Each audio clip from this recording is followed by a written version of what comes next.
Antara semua ustadz di Muallimin itu, inilah ustadz yang paling saya ingat. Kenapa? Pernah kami ditempeleng yang satu lokal. Dia mengajar bahasa Arab. Waktu itu dia masih muda, sedang keras-kerasnya. Tamatan Libya, Muammar Gaddafi. Satu yang tak ditempelengnya, namanya Yusuf. Sekarang kerja di kantor urusan agama Kabupaten Pasaman. Saya tanya dia, Sof, ingat kau Ustaz Topu? Ingatlah, kata dia. Aku yang tak ditempeleng, karena kecil dia. Sekali tempeleng mati si Yusuf. Alhamdulillah hari ini berjumpa balik. Mungkin karena barokah guru itulah kita bisa menjadi orang hari ini. Oleh sebab itu tak sakit hati Ustaz ditempeleng, tidak, tapi ingat ada. Masya Allah. Berjumpa semuanya hari ini. Lalu kemudian sambutan Kabupaten Labuhan Batu luar biasa. Belum pernah saya berceramah tentara polisi sebanyak ini. Ini yang selama ini mengejek-ejek saya di internet, dibuatnya foto saya pakai kacamata, dicoret-coretnya, karena dia selama ini hanya menengok yang mengawal saya Satpol PP. Setelah hari ini tahu dia saya pulang dari Labuhan Batu, polisi, tentara, insya Allah tak ada berani lagi main. Tengoklah nanti. Luar biasa.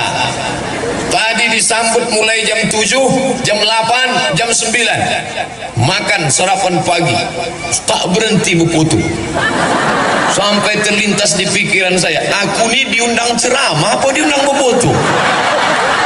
Begitulah sambutan masyarakat, kerinduan kaum muslimin muslimat di Labuhan Batu. Sampai di dalam bersalaman, disuguhkan pula, didudukkan saya didampingi dua, Pak Bupati, Pak Wakil Bupati. Makanannya, kuehnya, buah-buahannya, macam-macam buah. Cuman sayangnya tak dibuka plastiknya. Mana awak mau makan? Luar biasa.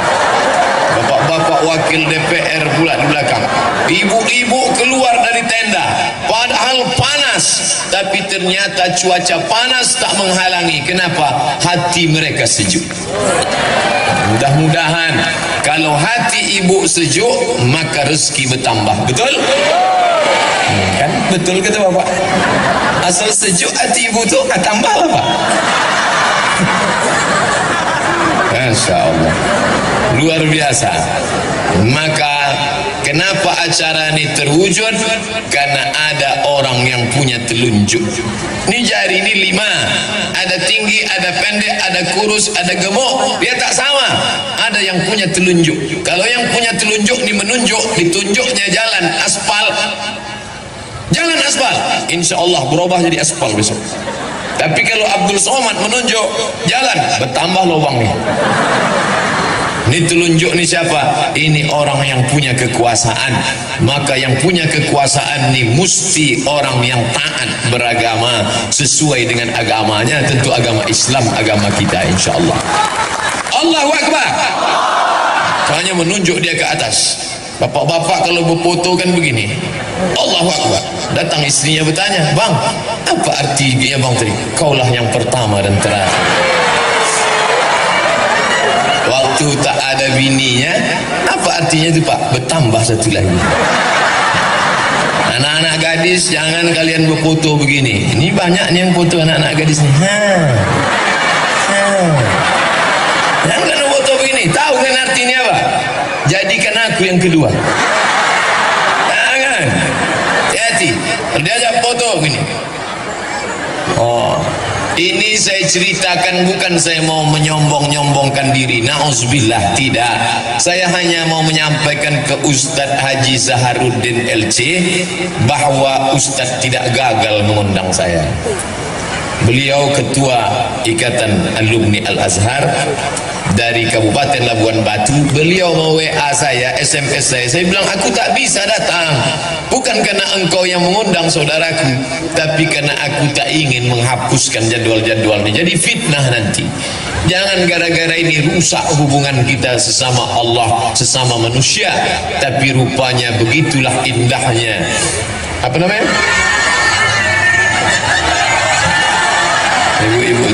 foto, minta izin sebentar. Udah, cukup lah itu ya. Hilang pula bahan awak menengok ke belakang. Maka kalau ada orang punya kekuasaan, tolonglah agama ini dengan kekuasaannya. Saya pulang kuliah dari Maroko tahun 2008, datanglah 3 orang, 1 pensiunan tentara, 1 pensiunan polisi, 1 pensiunan perusahaan minyak. Selesai saya ceramah, dia datang, Ustaz Abdul Somad, apa yang bisa kami lakukan untuk menggoncang? Apa yang mau digoncang? Tangan pun bergoncang, udah. Kalau mau menggoncangkan negeri ini, ketika kau masih aktif, ketika ada kekuasaan, tolong agama ini dengan kekuasaan. Allahu Akbar. Tahun 1998 saya dapat beasiswa 100 anak Indonesia lulus berangkat ke Al-Azhar Mesir. Dari yang tes 1000 orang, saya termasuk yang 100 itu dapat beasiswa ke Al-Azhar Mesir, tapi ongkos berangkat tanggung sendiri. 1998 krisis moneter, sebelumnya dolar 2000 meletup menjadi 20.000, duit tak ada. Saya kirimlah proposal ke majelis ulama, ke rumah zakat, badan amil zakat. Akhirnya kakak saya pun dipanggil. Hari ini ikut kakak saya itu dengan mak saya pergi ke masjid untuk ke kantor zakat. Katanya anak kami dikasih zakat, mau berangkat Pak. Iya. Berapa? Terima aja lah. Dibuka di rumah 200.000. Mau dikirim ke Mesir 200.000, pakai rakit batang pisang lah. Di mana daerahnya nih? Tak boleh disebut nama daerahnya, menjaga kode etik jurnalistik. Cukup ajalah ambil pelajaran. Tapi di Labuhan Batu, ketika kekuasaan ini dipegang oleh orang yang paham, bukan dikasih 200.000, akan diberangkatkan 5 anak Labuhan Batu ke Kairo. Oleh sebab itu beruntung betuah. Saya mendengar kata sambutan tadi bahwa ada anak Labuan Batu yang akan dikirim, sakit hati saya. Awak dulu sekolah mau mati Pak ya. Anak Labuan Batu ini enak-enak aja berangkat. Kalau begitu Ustaz Somad nih busuk hati. Bersihkan hati Abdul Somad. Pesan Agim, jagalah hati, jangan kau nodai. Jagalah hati, lentera hidup ini. Dah itu aja lagunya. Maka beruntung betuah kalian anak-anak adik-adikku dari Labuan Batu. Kalian cerdas, kalian akan berangkat. Karena ulama nih kalau tidak dilanjutkan, tuan-tuan guru kita akan pergi meninggalkan kita. Ustadz Zainuddin MZ meninggal, Ustadz UJ meninggal, Habib Munzir Al-Musawa meninggal, Buya Hamka meninggal. Tak ada penggantinya sampai hari ini. Tapi anak-anak Labuan Batu yang akan dikirim ini pulang nanti kemari, mereka nilai akan menjadi ulama di masa akan datang. Allahu Akbar. Maka jangan malu menyekolahkan anak ke pesantren. Ada anak yang pintar, masukkan SMA. Ada anak yang cerdas, masukkan SMK. Mana anak yang paling bandel, goblok, bongak, bohong, pau? Itulah yang dimasukkan ke pesantren. Setelah anak tadi bandel diusir, apa kata dia? Tengok anakku nih, setelah keluar dari pesantren bandelnya minta ampun. Padahal sebelum masuk pun dia sudah hantu. Keluar dari situ hantu syariah. Saya tadi terkejut. Pagi-pagi tadi datang anak muda, rambutnya panjang tapi bahasa Arab. Assalamualaikum, waalaikumsalam. Kaifa haluk? Bi khair walhamdulillah. Mata wasalta fi shalah. Mungkin na'khudh surah, bisa kita ngambil gambar. Saya tanya, ini siapa? Ini orang tamat Jerman. Bisa pula tamat Jerman bahasa Arab. Rupanya 6 tahun di pesantren Gintung di Banten. Artinya apa? Setelah dia tamat pesantren, silakan dia mau kemana. Dia mau berangkat ke Mesir, silakan. Dia mau berangkat ke Makkah, silakan. Dia mau berangkat ke Jerman, silakan. Tapi basic agama sudah ada. Tapi banyak orang tua tak mampu, maka dibantu dengan program pendidikan agama. Ibu-ibu yang anaknya sudah di pesantren, jangan menengok anak menangis. Ini sengaja pergi ke pesantren bawa tisu. mau menangis menengok anak. Begitu sampai kuatkan hatimu, jangan menangis. Tak enak di pesantren ini, diam kau, tidak ku tampar ujung kau tu nanti. Begitu kuatkan dia.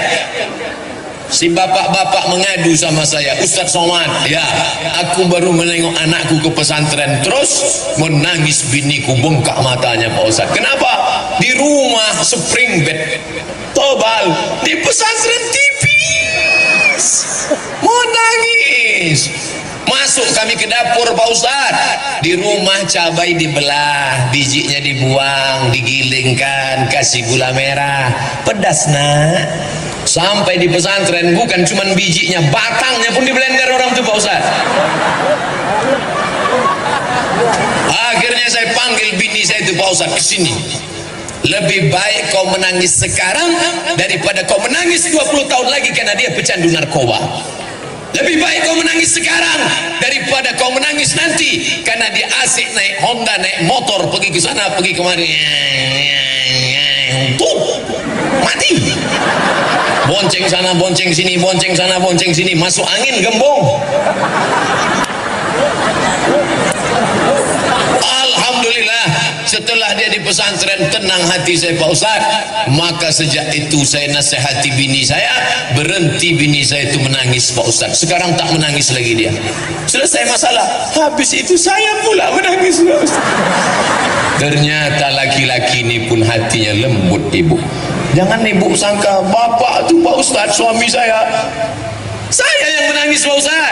9 bulan 10 hari saya kandung Pak Ustaz. Datang suami saya menasihati, kau jangan nangis. Aku, bagaimana aku tak menangis? Yang mengandung siapa? Aku. Yang melahirkan siapa? Aku. Yang menyusukan siapa? Aku. Kau kan modal flash disk saja. Oleh sebab itu maka bapak-bapak ni hatinya lembut dan lunak, cuma tak ditunjukkannya. Oleh sebab itu anak-anak ni mesti diselamatkan dengan pendidikan agama, basicnya pesantren. Masalah nanti dia mau ke mana, silakan. Di Riau ada satu masjid terbaik se-Indonesia 2015, namanya Masjid Islamic Center Pasir Pangarayan Rokan Hulu. Nama imamnya Ustadz Indra Gunawan. Indra Gunawan itu tamat dari mana? Pinang Lombang. Dari sini. Baru kemudian dia menang musabaqah internasional, dikumpulkan semua qori-qori sedunia ini, dia juara 1. Menang dia, diangkat menjadi imam. Tapi dia sudah lama. Setelah itu muncul qori terhebat lagi setelah Indra Gunawan. Siapa dia? Ustadz Darwin Hasibuan yang mengaji itu. Wah, tuh dikumpulkan semua qori di dunia ini internasional, artinya negara menang. Andai ada musabaqah dunia akhirat, menang juga Ustadz Darwin. Begitulah hebatnya mereka. Kadang kita nih, kadang sampai di kampung orang terdengar suara mengaji dari masjid. Bismillahirrahmanirrahim. Begitu dibuka masjid, flash disk. Tak ada orang lagi. Oleh sebab itu maka ini tak bisa selesai dengan ceramah. Ceramah tak bisa. Ceramah tak menyelesaikan masalah. Tabligh akbar ramai. Setelah itu what's next? Apa setelah ini? Saya diangkat jadi tim sosialisasi zakat provinsi sejak 2009 sampai 2015. Berkoar-koar, bayarlah zakat, bayarlah zakat. Hari Jumat khutbah, bayar zakat. Apa sambutan jamaah? Barakallahu li walakum. Baru dia jaga. Cepat betul khutbah Ustaz tadi ya. Bukan dia peduli sama kita. Tapi begitu ada bupati, tidak ceramah dia, tak pernah dia khutbah, tapi dengan tanda tangannya perda zakat. Naik ke atas. Itu tanda tangan itu luar biasa. Perda zakat, seluruh muslim akil balik berakal, pegawai PNS, guru, perusahaan yang ada di tanah kekuasaan ini wajib mengeluarkan zakat. Naik ke atas.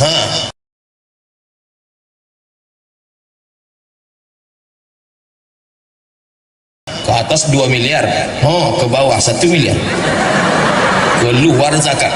Saya pun diundanglah ke Maulabu, Aceh Barat. Dari Pekanbaru terbang ke Kuala Namu, dari Kuala Namu terbang ke Banda Aceh, dari Banda Aceh dibawa lewat Laut Loknga, dari Laut Loknga sampailah ke Maulabu. Malam itu ceramahlah saya. Kami di Riau ada kabupaten namanya Kabupaten Siak, 1 tahun zakatnya 10 miliar. Selesai acara pengajian makan. Pas acara makan datang ketua badan amil zakatnya, angkat tangan. Ustaz tadi berapa? 10 miliar. Kami alhamdulillah Pak Ustaz di sini 15 miliar. Terdiam saya. Pelajaran berharga bagi saya. Akan datang sebelum ceramah tanya dulu. Kalau agak lebih dari 10 diam aja lah. Napa ini? Kekuasaan dalam genggaman tanganmu, pakai menolong agama Allah. Tapi tidak, agama ini ekstrim. Ini banyak yang nuduh saya, Ustaz Somad anti kebinekaan, Ustaz Somad itu ekstrim dan keras. Tak betul. Nanti kalau ada yang mengatakan Ustaz Somad itu ekstrim, itu dia tak pernah dengar secara utuh. Pasti dengar ceramahnya cuma 2 menit, paketnya habis. Dengarlah sampai habis, tonton sampai habis, baru komen. Dia baru dengar saya keras, dia bilang ekstrim. Ustaz Somad itu bukan keras, dia lembut dan manis, es krim. Es krim. Saya sedang makan di rumah makan tentu di rumah makan. Pas selesai makan datang bapak-bapak. Ustaz Somad? Ya. Ustaz Somad? Ya, iyalah. Boleh kami foto? Boleh. Kenalkan Ustaz, nama saya Adven. Ini anak saya Maria. Ini anak saya namanya Daniel. Adven, Maria, Daniel. Saya tak tanya agama. Dia sendiri mengaku, saya non muslim, tapi saya selalu dengar ceramah Ustaz. Artinya apa? Seandainya saya ekstrim mengata-ngatai agama orang, saya tidak urus agama orang. Wala ana abidun ma'abadtum wala antum abidun ma'abud lakum dinukum waliyadin. Tapi saudaraku ku ajak, bukan dengan kalau kita pemimpin hancurkan rumahnya, bakar kendaraannya, ambil anak gadisnya. Tak pernah saya mengatakan itu. Islam kalau berkuasa, maka kekuasaannya itu wa ma arsalnaka illa rahmatan lil alamin. Tidak hanya orang Labuhan Batu yang dapat rahmatnya, tapi semut-semut yang ada di dalam lubang tanah tak ada yang terpijak. Apa kata Sulaiman alaihissalam? Tahan tentara, tahan, jangan kalian bergerak, tahan. Kenapa? Aku dengar suara semut di dalam lubang tanah, maka tak boleh ada bergerak, nanti semut terinjak-injak. Makanya Nabi Muhammad mengajarkan, la yabulanna ahadukum fil juhri, jangan buang air kecil di lubang tanah. Kenapa tak boleh kencing di lubang tanah? Mungkin di dalam lubang tanah itu ada yang sedang pilkada. Bayangkan tiba-tiba mereka mau mencoblos, datang banjir bandang, tsunami, lengkap dengan angin topan puting beliung. Ada tak orang menganggap semut ini sebagai orang? Itulah hebatnya Sulaiman alaihissalam. Dalam kitab perjanjian lama dia disebut dengan King Solomon, dalam Al-Quran disebut Sulaiman. Katanya sampai pula ke Yogyakarta. Itulah dia. Sopo jenenge? Sleman. Kehebatan yang luar biasa. Oleh sebab itu peganglah kekuasaan ini. Saya ditanya orang, Ustaz Somad kenapa tak mau caleg, calon legislatif atau bupati? Aku tak punya bakat politik. Biarkan sajalah aku menjadi guru umat. Lagi pula aku PNS. Hari ini tidak ada mata kuliah, hari Senin dan Selasa saja, maka hari Rabu tidak. Semalam sudah mengajar sampai jam 5, pulang baru kemari. Tidak terhalang tugasku sebagai abdi negara dan mencerdaskan umat. Tapi saudara-saudaraku punya bakat politik, pilihlah kertas. Ini kertas kosong, dicoblos pakai paku. Ketika mencoblos pakai paku, itu adalah kesaksian.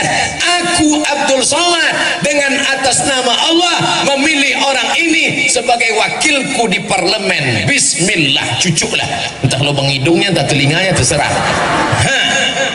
Mana contoh gambarnya? Tuh. Yang Yang satu lagi tuh, baru inilah saya menengok baleho saya besar-besar, sampai lubang hidung saya pun macam terowongan mina.